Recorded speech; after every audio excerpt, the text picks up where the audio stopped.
अस्सलामुअलैकुम स्टूडेंट्स, क्या हाल हैं। आज हम नए टॉपिक के साथ आए हैं जो है मल्टीपल एलील। तो मल्टीपल एलील्स क्या होती हैं? Alternative form of a gene whose number more than 2।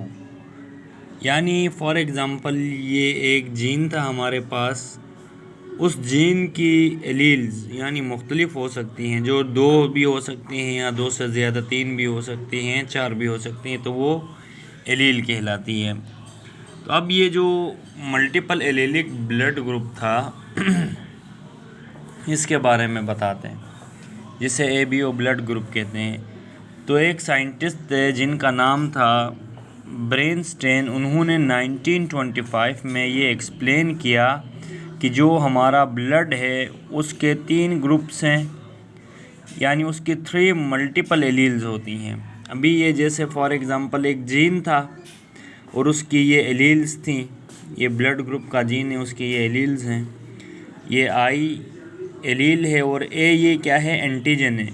तो ये याद रखें, अगर ये हमारा एक रेड ब्लड सेल है और इस रेड ब्लड सेल की सरफेस के ऊपर कुछ बॉडीज़ होती हैं इस तरह की, इसको कहते हैं एंटीजन। और ब्लड ग्रुप उसी वजह से पता चलता है, हम ये देखते हैं कि RBCs की सरफेस पे कौन सा एंटीजन है। अगर उस पर एंटीजन A है तो ब्लड ग्रुप भी उसका A होगा, अगर एंटीजन B उसमें मौजूद है तो वो B ब्लड ग्रुप होगा। तो ये एंटीजन्स हम देख के बताते हैं। तो IA, IB और I ये एलील्स थी जिनके बारे में बताया उन्होंने। तो ये आप देख सकते हैं, तो ब्लड ग्रुप को इन एलील्स से शो किया गया है।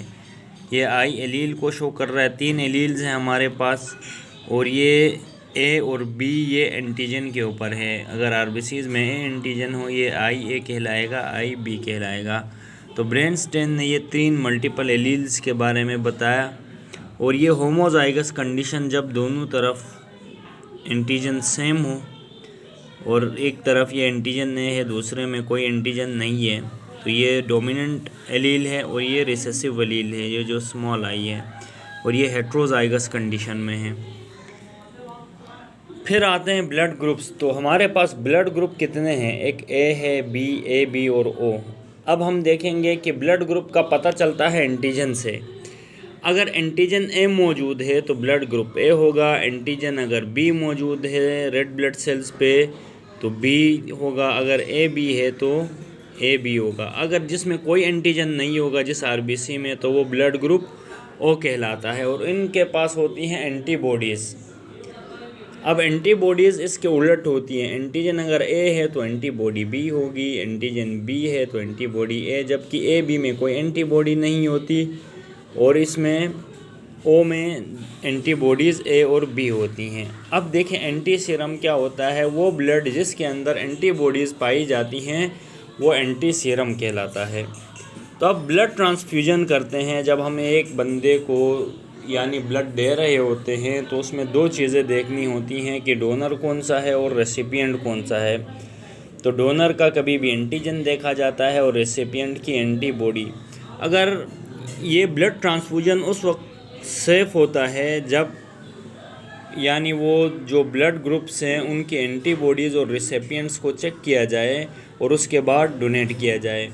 अगर ये उस वक्त सेफ़ नहीं होता और ये क्लम्पिंग ऑफ RBCs होती है जिसकी वजह से कैपिलरीज़ तक ब्लड नहीं पहुंचता, और अगर इसकी कंपैटिबिलिटी चेक नहीं की जाए तो वहाँ एंटीबॉडी जो रिसिपिएंट है उसकी एंटीबॉडी और डोनर के जो RBCs हैं वो उसको क्या कर देगा, डिस्ट्रॉय कर देगा। अभी देखें ये जो बनाया है, O को हम कहते हैं यूनिवर्सल